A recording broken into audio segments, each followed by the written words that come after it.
Querido professor, nós louvamos a Deus porque Deus nos deu a oportunidade de terminar um trimestre e está nos dando a oportunidade de iniciar um novo trimestre. Então, é o motivo da gente glorificar o nosso Pai que está no céu. Nesse segundo trimestre de 2024, nós estaremos estudando da lição Betel, Ordenanças Bíblicas. É uma lição que é uma revista que eu acredito que será muito enriquecedora, esclarecedora, por não ser um assunto falado de modo corriqueiro. É uma lição, uma revista comentada pelo bispo Abner de Cássio Ferreira e falando sobre as ordenanças. É claro, a gente vai precisar entender bem, até dentro do seu contexto etimológico, esse assunto, para a gente não desembocar numa ideia aí, de repente, errada dentro de alguns conceitos. Sempre a análise criteriosa feita pelo estudante, tanto de modo gramatical, teológico, exegético, isso é fundamental para que a gente não cometa erros dentro de uma interpretação de um texto. Então, vem comigo para essa aula, fique aí atento, fique com a gente até o final.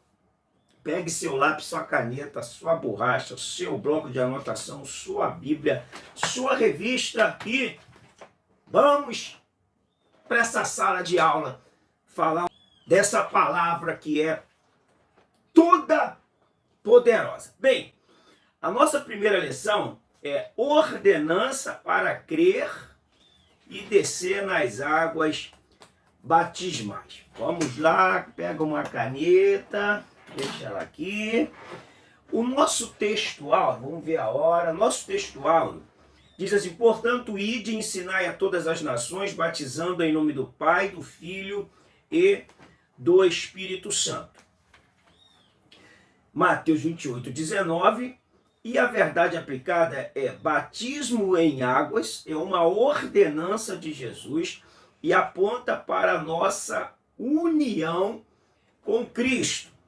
É importante a gente entender isso aqui. Eu fiz uma anotação aqui para a gente poder falar a respeito desse assunto. Bom, o batismo na água é um rito do ingresso na igreja cristã e simboliza o começo de uma vida espiritual.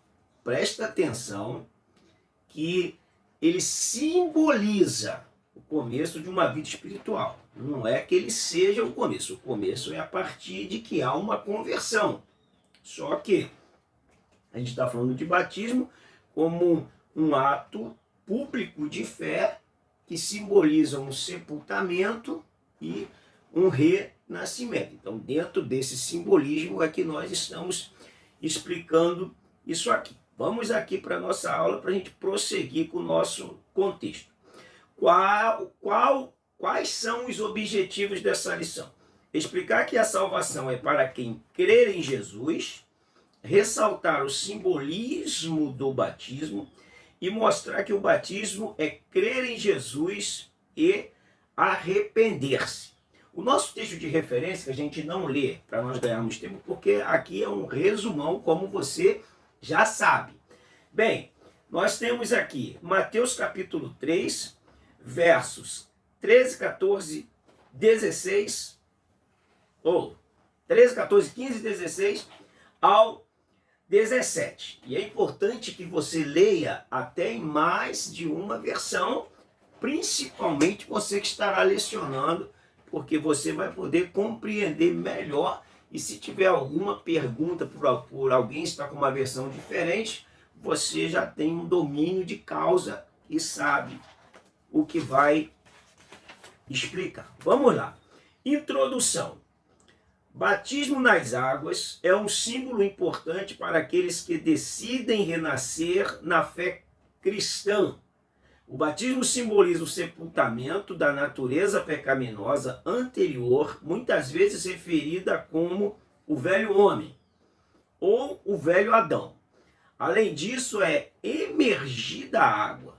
O batismo simboliza também a participação na ressurreição de Cristo, conforme descrito em Romanos 6, 3 e 4. Isso indica um compromisso em começar uma nova vida marcada pela transformação espiritual e adoção de um novo caminho guiado pelos ensinamentos de Cristo. Vamos diferenciar, como o nosso assunto será ordenança, qual a diferença de ordenança para sacramento? Bom, é importante a gente falar sobre isso, porque sacramento é algo que foi colocado pela Igreja Católica, e na Igreja Católica existe 7 sacramentos. Você pode examinar e pesquisar isso. Nós, como não estamos aqui para falar a respeito desse assunto, mas eu peço você para poder estar pesquisando, mas isso é só uma noção para a gente poder dar seguimento ao nosso ponto. Bem, o que seria um sacramento? Bem, a expressão sacramento, que vem do latim sacramento, significa algo separado como santo. Na Igreja Católica, é algo fundamental para a sua salvação. Por isso é chamado de sacramento. Só que o sacramento, ele coloca o batismo no pé de igualdade como o sacrifício de Jesus. Ou seja, você não pode ir ao céu se você não for batizado. O que a gente entende? Que quem crê tem vontade de se batizar. Quem crê tem o desejo de se batizar. Ele deve se batizar, ele não pode ser omisso ao batismo. Todavia, se a pessoa creu em Jesus e morreu antes de se batizar, é claro que essa pessoa está salva. Daí o perigo de colocar ao nível do sacrifício de Cristo. Nada está acima do sacrifício de Jesus, mas devemos obedecer dentro das nossas possibilidades e abrindo mão dos nossos prazeres. Mas a pessoa pode se converter hoje e morrer amanhã, e essa pessoa está salva. Agora, essa pessoa não quis se sujeitar ao batismo e diz que é cristã há mais de 2 anos. Essa pessoa está sendo omissa. Se ela não tem vontade de se batizar, é bem provável que ela também não creu em Cristo Jesus. Porque quem crê tem vontade de se batizar, porque ele quer ceder aquilo que Jesus deixou como orientação. Aí nós temos aqui um ponto importante. Essa lição ela vai ser bem objetiva, porque a gente precisa explicar alguns pontos que são esclarecedores até para a gente seguir o trimestre. Ordenança. A expressão certa, ao invés de sacramento, é ordenança. Então estuda esse assunto, porque esse assunto será importante, porque pode surgir um debate sobre isso numa sala de aula. Por exemplo, a Igreja Católica, nos seus concílios, ela foi instituindo vários sacramentos e colocando-os os mesmos no mesmo nível do sacrifício de Cristo para se obter a salvação. Tanto que a salvação só se obtinha por meio da mesma que foi citada. Vamos lá. O termo ordenança, ele vem do latim ordo.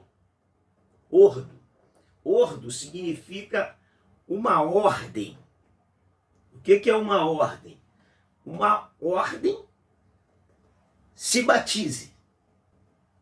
Se coloca numa fila e se batiza.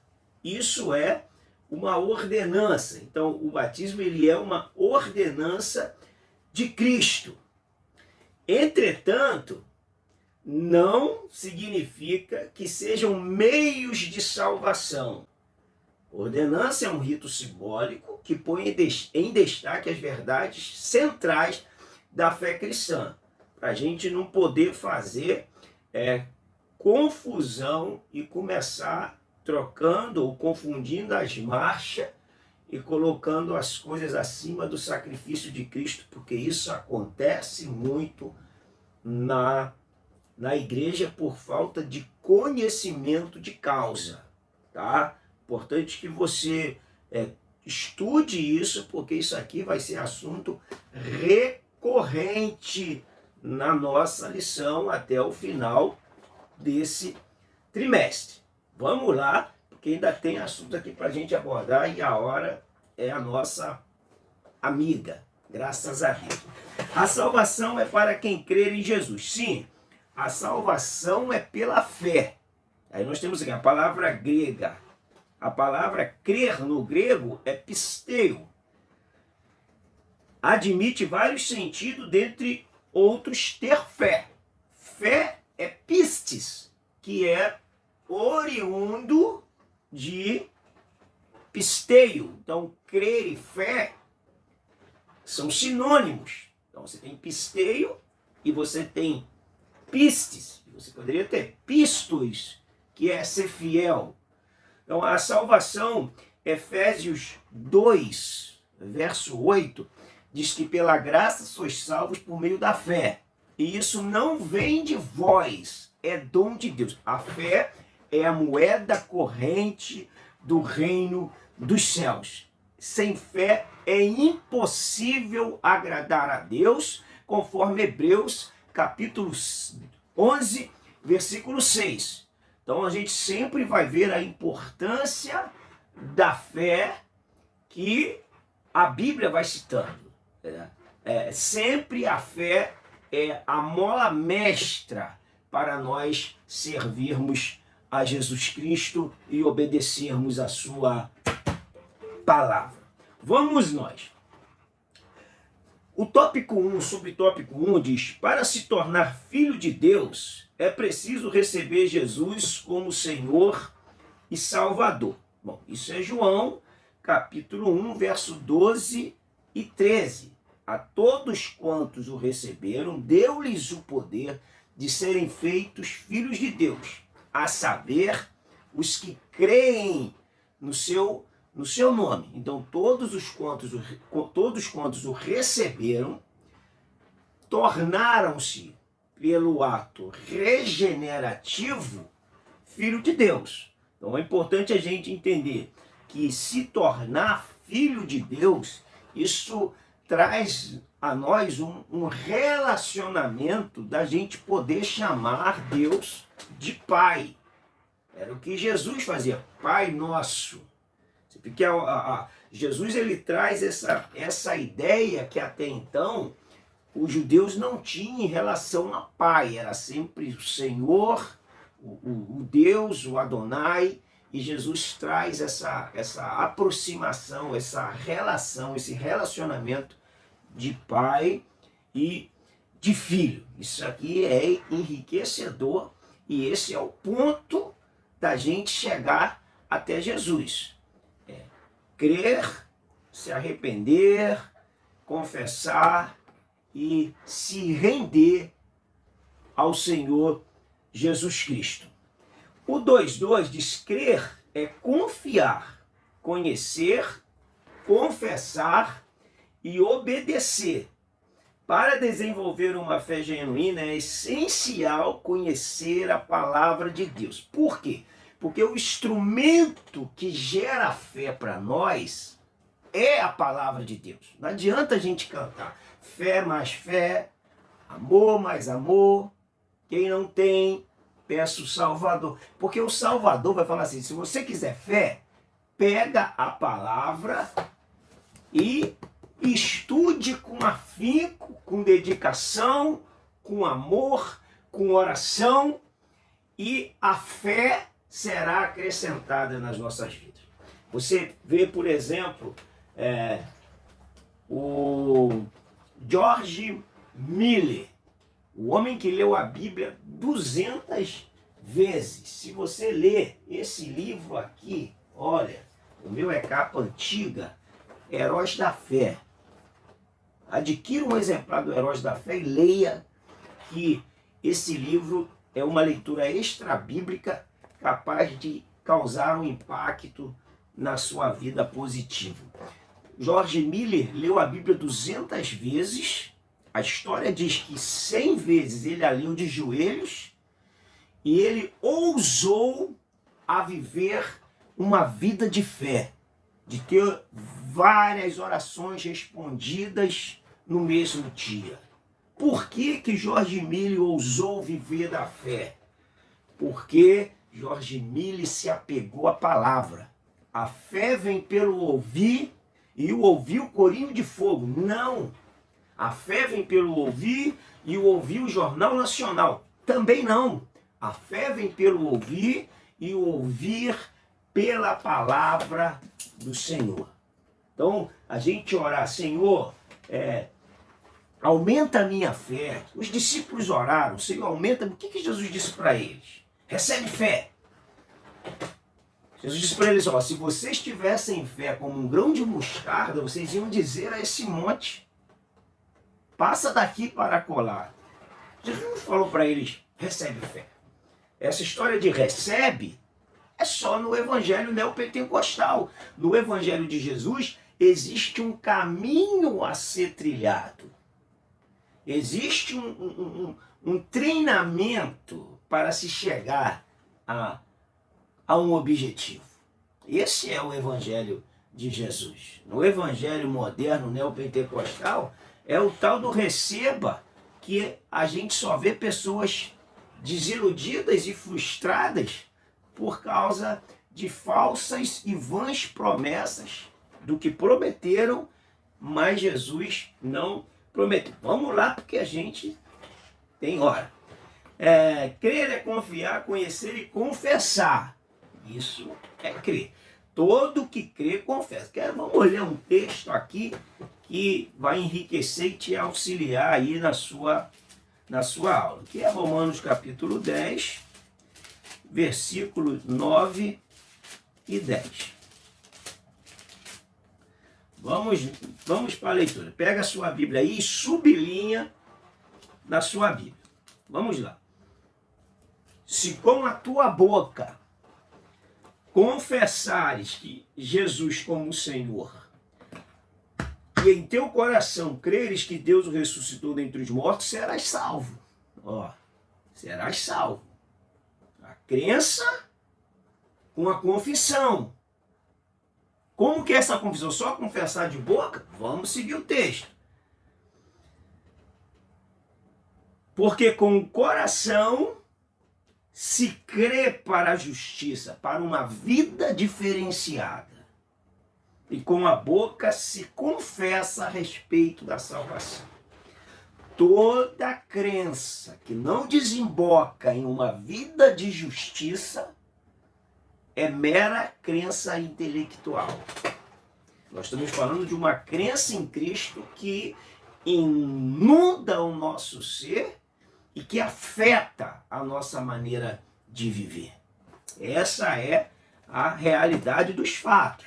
Vamos aqui para o 1:3. Quem crê em Jesus não é condenado.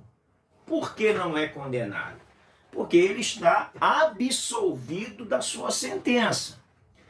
Quem não crê já está sentenciado, mas pode ser absolvido por Jesus, caso essa pessoa aceite o sacrifício de Jesus. A gente vê o caso do ladrão da cruz, que não foi batizado, que no caso aqui é Dimas, né? Segundo a tradição, Dimas, ele, como o outro que se chama Gestas, ambos murmuravam contra Jesus.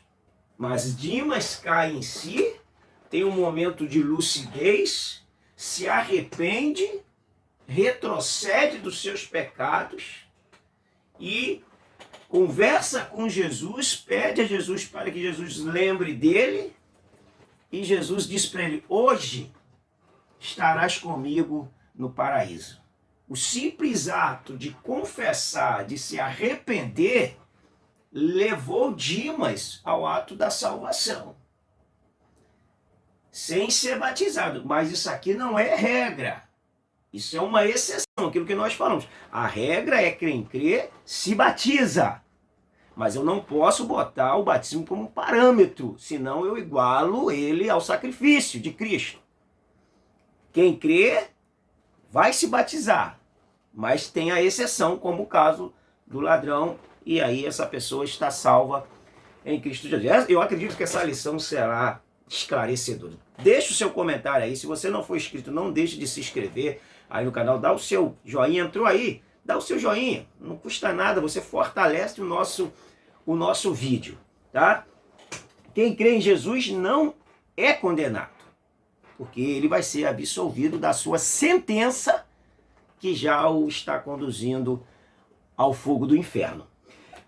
O tópico 12 diz batismo, sepultamento de pecado. Isso aqui é um ponto extremamente importante. Batismo vem do termo grego baptizo, que significa imergir. Imergir. Submergir e mergulhar. Bapto. Bapto é imergir, baptizo, imergir totalmente. Ser totalmente encharcado. Na Grécia, porque o termo é empregado, se você você jogou um tecido, foi lá e colocou um tecido branco, você quer tingir esse tecido, você pega, coloca lá o tingidor lá azul, vermelho, não sei, e você coloca esse tingidor, coloca no balde, numa bacia, pega o pano branco e mergulha ele lá dentro. Isso é o batismo. E quando ele levanta com uma outra tonalidade de cor. Você pode até usar esse fato até como uma ilustração na sua aula. Olha, eu acho que vai ser enriquecedora. Compre um tingidor, leva o balde, leva um pano branco, depois você pode utilizar esse pano e faça isso para a turma entender a importância do batismo e como que ele funcionava no contexto da Grécia, que foi emprestado para o cristianismo.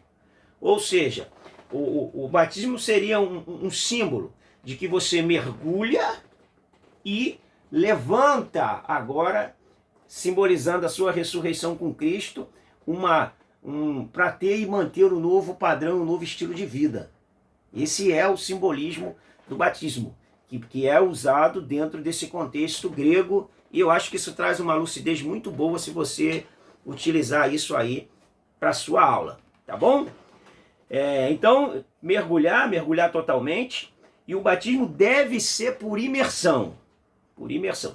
Eu vou fazer um breve comentário e vou voltar a falar sobre esse assunto aqui, porque esse assunto é importante, tá? Porque existem outros tipos de batismo, mas a gente encontra a palavra batismo várias vezes na Bíblia. Vamos entender esse contexto. Batismo com o Espírito Santo. O que seria? Um mergulho profundo no Espírito Santo. Batismo de sofrimento. Marcos capítulo 10, verso 38 em diante ali, Tiago e João quer sentar numa direita, outra à esquerda de Jesus, e Jesus fala, vocês podem beber do cálice que eu vou beber e ser batizado, com o batismo que eu vou ser batizado? Batismo de sofrimento.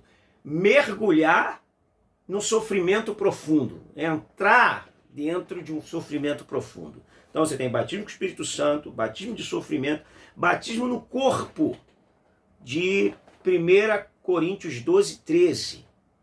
É ser enxertado, introduzido no corpo de Cristo.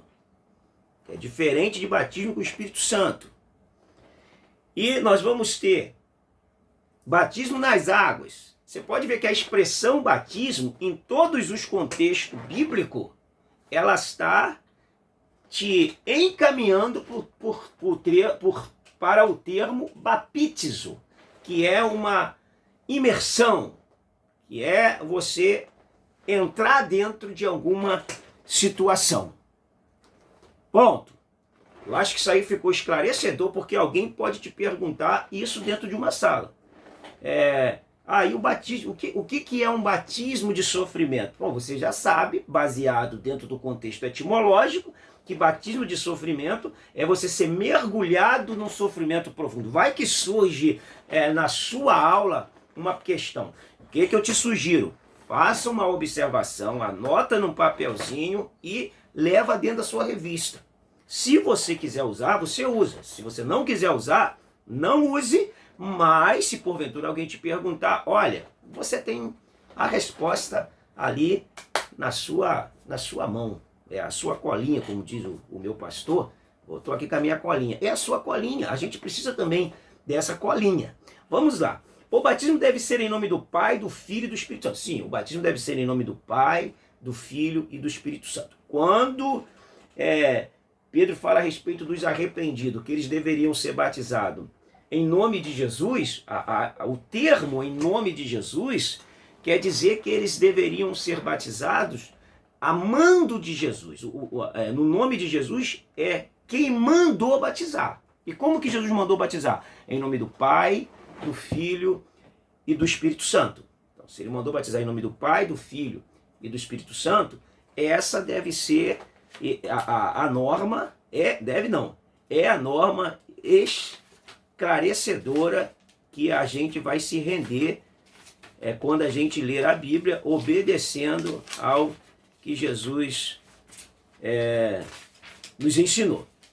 Por exemplo, quando a gente lê a Didaquê fala justamente sobre isso, que é um escrito, que é tido como um escrito apócrifo, é tido como um escrito dos apóstolos, não inspirado, né, que é um contexto mais histórico, mas muita coisa também tem que ser filtrado, mas ele fala que o batismo deve ser em nome do Pai, do Filho e do Espírito Santo, mas o importante para nós é o que a Bíblia está dizendo, tá bom? Como o Didaquê é um escrito pós-apóstolos, século II, a gente vê que eles estão se mantendo essa mesma ideia. Vamos lá, vamos seguir para o nosso batismo aqui. O batismo deve ser em nome do Pai, do Filho e do Espírito Santo. Então, quando a gente lê em Atos que sejam batizados em nome do Senhor, isso quer dizer que a quem mandou batizar foi Jesus. Então, batiza em nome de quem mandou. Como quem mandou? Mandou batizar em nome do Pai, do Filho e do Espírito Santo. Vamos ao 2.2. O batismo é um símbolo público de conversão. Sim, o batismo é um símbolo público de conversão. Batismo é um ato público visível de fé. O batismo não lava pecados, pois fomos perdoados pelo sacrifício de Cristo Jesus na cruz do Calvário, mas é elemento simbólico da conversão. Elemento simbólico da conversão, mas não é regenerador. Não adianta você... Não adianta criar mágica em cima do batismo, que o batismo não regenera. O batismo é pró-regenerado. O batismo não salva, o batismo é pró-salvo. O batismo não te converte, o batismo é pró-convertido. Então, para a gente entender que o batismo ele é pós-conversão e não antes da conversão. Então você pode pegar uma pessoa que nem eu já vi, tem uma pessoa fumando, você vai chegar na água corrente, você batizado, leva a sua carteira de cigarro, solta lá que ela vai embora e você vai ser liberto. Quem liberta é Jesus. Logo, se a pessoa ainda está com práticas viciosas, é bem provável que ela não tenha ainda se convertido. Logo, essa pessoa não deve ser batizada. Ela precisa passar pelo processo aí para o batismo. E ao ser batizado, Jesus deixou o seu exemplo. Outro ponto importante nesse fato aqui é que o batismo de Jesus é diferente do batismo de João. É outro ponto que pode vir à tona quando você estiver lecionando. Então, eu separei aqui um assunto importantíssimo. O batismo de João nas águas era o meio pelo qual as pessoas traziam a público sua identificação com a mensagem de João, confessavam a necessidade de uma mudança interior e assumiam o compromisso de viver em consonância com os padrões de justiça do Antigo Testamento. Por exemplo, quando Jesus se batiza, ele se batiza para servir de exemplo e para cumprir a justiça. Esse é o batismo de João. Já o batismo de João não é idêntico na sua natureza e intenção ao batismo de Cristo, que simboliza a união com Cristo em sua morte e ressurreição. Romanos capítulo 6, como foi citado no início. Então, existe uma diferença. João, ele está pregando um batismo de arrependimento para que eles voltem para Deus e voltem para o cumprimento das ordenanças da lei. Jesus, o batismo de Jesus, está pregando uma mudança de vida e uma identificação com a sua palavra e com a vida cristã. Existia no século II, começou a surgir muito no século II, apesar de Levíticos 15, 13 ter uma ideia de um banho ritual, mas no século II os essênios começaram a propagar muito a mikve. Depois você dá uma pesquisadinha na mikve, que era o banho de purificação dos judeus. Eu não quero afirmar, mas de repente o batismo ele acaba tomando uma similaridade com aquilo que já vinha sendo praticado. Você ia no templo e você tinha cometido algum erro, então a mulher vinha do seu período menstrual, ela tinha que passar pela mikve. Entrava no tanque e a água da mikve era tida como uma água que a purificava do seu período de separação. A mesma coisa um homem que cometia um erro. Também passava pela mikve, passava pela água da purificação para poder entrar e exercer a sua adoração, o seu sacrifício no templo. Isso é importante você bem ter um conhecimento, porque às vezes surge, mas qual a origem do batismo? O batismo surgiu do nada, Deus mandou batizar e eles não conheciam nada de batismo. Pode ser que essa identificação com a mikve seja o caminho que Deus propagou, porque eles já tinham uma noção de purificação pela mikve. É só uma tese, mas se surgir uma pergunta, pesquisa sobre a mikve. O nosso tempo aqui é muito corrido e você vai ter uma noção legal do que a gente está falando aqui. Outro ponto importante sobre o batismo, já que nós estamos fechando o ser batizado, Jesus deixou o seu exemplo, batismo de criança. A criança deve ser batizado ou não? Bem, no início ali da era patrística, onde a igreja já estava se paganizando, já havia um conceito do batismo infantíneo. Eu estou aqui com um livro de Karl Barth e Oscar Cullmann, que é Batismo em Diferentes Visões, que é muito importante dentro desse contexto teológico, até pela importância desses homens. Mas ele disse que do século II em diante, ali a igreja já está num período se paganizando e já está tendo a propagação, a pregação de um batismo infantil, que seria o batismo infantil. Por outro lado, ele comenta que os modernos luteranos ensinam que a fé da criança, juntamente com a sua regeneração, é dada pela primeira vez através do batismo. Ou seja, o batismo está sendo pregado como um ato de fé e como um ato regenerativo. Então você vai lá e batiza a criança, coisa que Jesus não deixou como norma de conduta, como norma para a igreja seguir.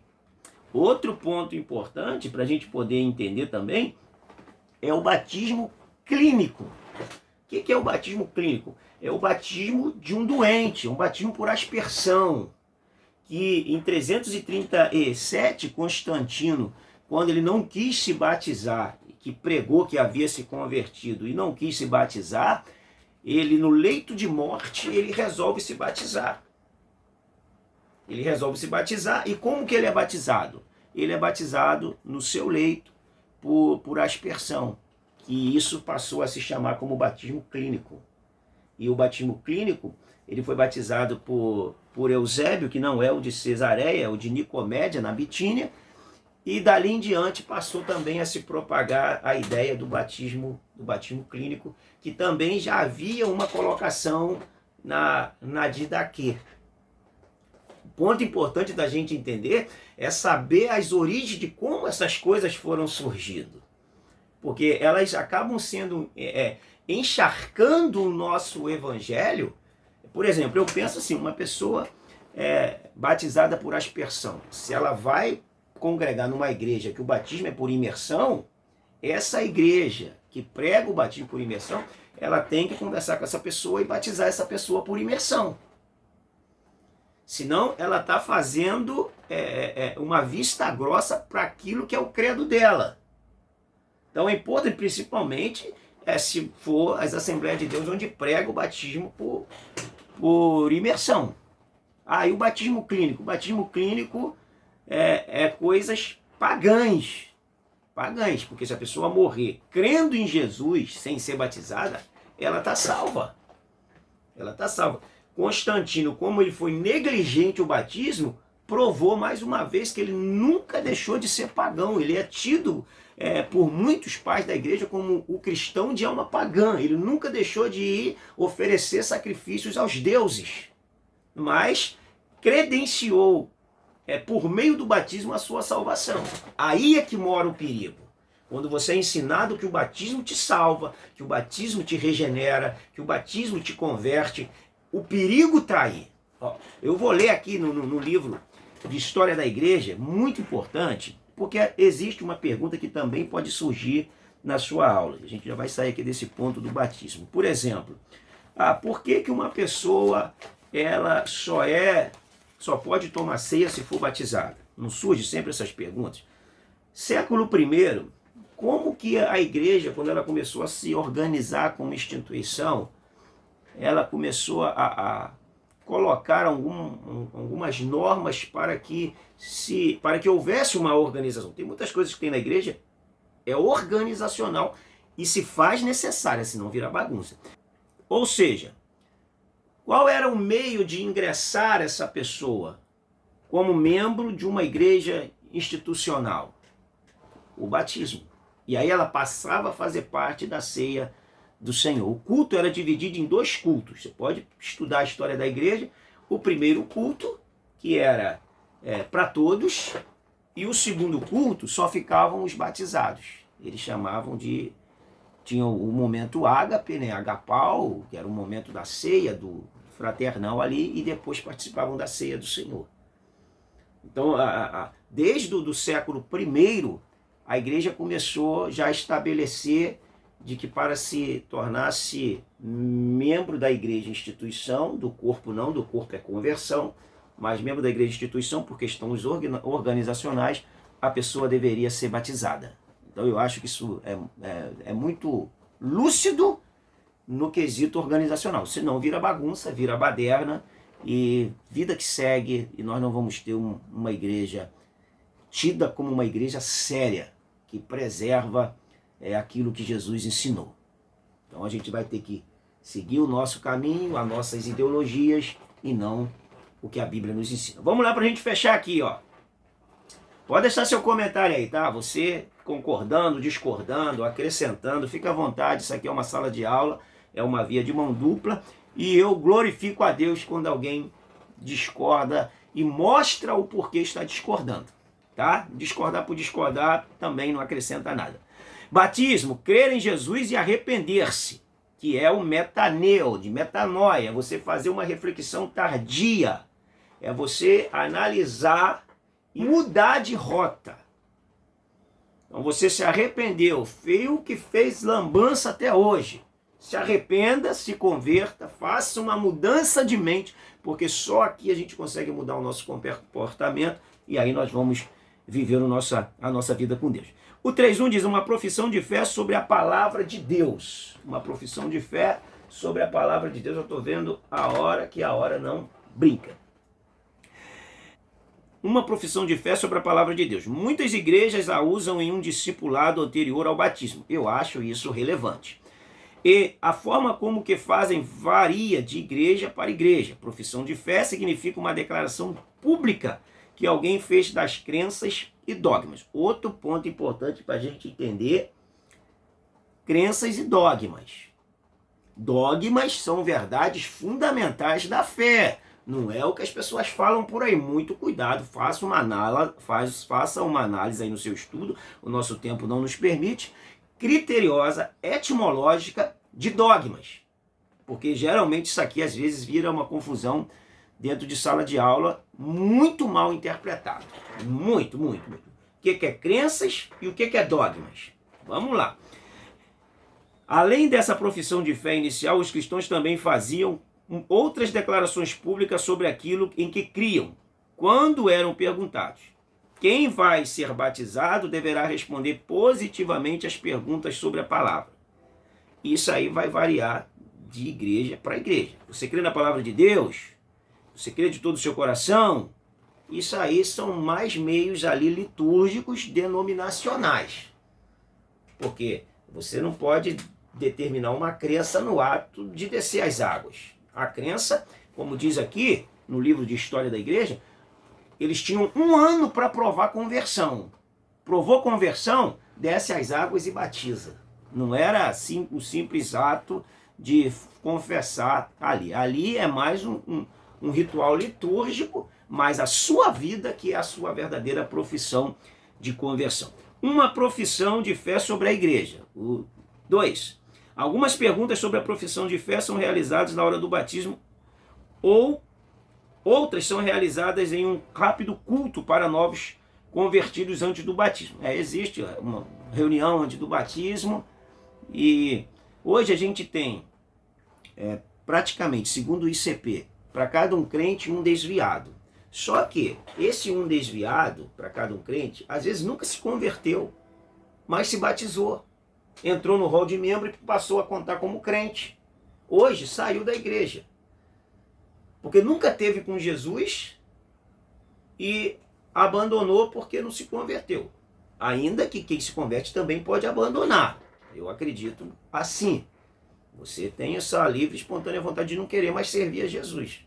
Mas nem todo mundo que se batiza é convertido, mas desce as águas. Amanhã essa pessoa não fica e o que acontece? Entra como um desviado. Mas nunca teve com Jesus, mas se batizou. De quem é a culpa? A culpa é da igreja, que discipula mal ou não discipula. E talvez um discipulado mal ainda é melhor do que um não discipulado. O que você acha? Agora, o crente que ele passa pelo discipulado, ele automaticamente, a probabilidade dele abandonar a fé é muito pequena. Muito pequena. Você que trabalha com discipulado, adquira o manual do discipulador. Vai te ajudar muito, te enriquecer muito, da CPAD. Uma profissão de fé sobre a própria vida. Esta é uma profissão ou uma declaração pública que alguém faz dos seus princípios, valores e crenças. Normalmente são momentos que os novos crentes reafirmam sua fé em Jesus como Filho de Deus que veio ao mundo para nos salvar dos nossos pecados. O batizado deverá responder positivamente às perguntas sobre a sua vida.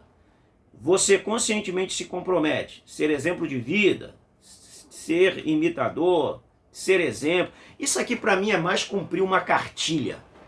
Porque isso aí você já tem que estar vivendo e demonstrando sua conversão. O resto é cartilha, e cartilha você fala de boca para fora porque você quer alcançar aquilo ali, depois você esquece. Agora, se você se converteu de verdade, não tendo cartilha, você já está comprometido com Jesus, com o reino, com a palavra e com o testemunho da fé. Tá bom? Ô glória! A conclusão diz que o batismo, sendo uma ordenança bíblica, devemos levar a cabo até que Cristo volte para levar a sua igreja. Não podemos negligenciar, pois o Novo Testamento está repleto de referências sobre o batismo e Jesus deixou o exemplo a ser seguido. Vamos lá? Obrigado por você ter ficado conosco aqui até o final e eu te desejo uma excelente aula, cheia de Deus, cheia da presença do Espírito Santo. Boa aula para você, até o nosso próximo encontro. Beijo do gordo.